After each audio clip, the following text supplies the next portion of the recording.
From 1980s, China tried to destroy a Tibetan nomadic way of life.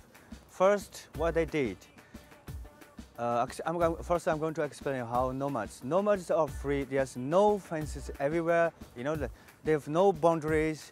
Every village stay together. Communities, they move around. I said, twice a year in the winter and summertime. And China couldn't control the Tibetan population. So what they did, they divided the land of Tibet to the nomads, individual for households. Second time, the government ordered to fence your own properties. So different families has got different number of livestock. So the government, what they did is put the fences, individual families. So that raises up Tibetans are fighting each other. So even between brothers and sisters, they're fighting each other because of the land, because to save their livestock. Now, from 1990s, the government trying to removing the nomads from the grassland into an urbanized settlement. According to the Chinese government, they say they're using a climate change issues, saying there was a shortage of water, and also they protect the wildlife. That is the reason they are removing Tibetans from the grassland to the settlement.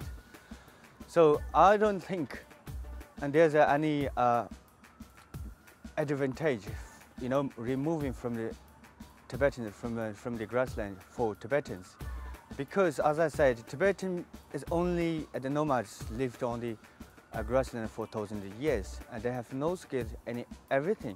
One nomad woman I spoke to, she says people are dying of hunger because the government paying a compensation for like 3,000 yuan to 5,000 yuan for each individual family. That's not enough for a year. And the government also, give them a certain amount of money, saying, okay, we're going to buy your livestock. If you want to sell or not, they have no choice. So they sold all their livestock. The money they made from the livestock is running out now. The government only paying 3,000 to 5,000 to each family for a year, but that's not enough as well. So as a result, what people are becoming robbery, and lots of people depressed, drinking a lot of alcohol, and then gambling. When I went to the city, I met a lot of Tibetan nomads who become a prostitute. And so, because the Tibetan nomads has got no education, nothing, they couldn't find a proper job in the city. So lots of girls are becoming a prostitute as well. Well, I think what they're trying to do is to control the Tibetan population, because the Tibetan nomads, they're everywhere. They're everywhere. So if the government put them at one place, they can control the Tibetans easily.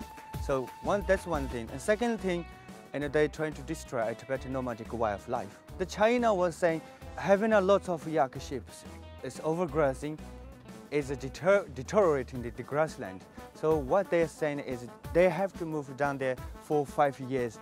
When the grass regrow from the grassland, and they can move back. That's the Chinese propaganda. So okay, they moved for 5 or 10 years already now. So they asked, okay, we want to go back to our grassland. China said, no, you can't go back. That's Chinese propaganda. What they exactly were doing, they mining the water resources, and then they diverting the water resources.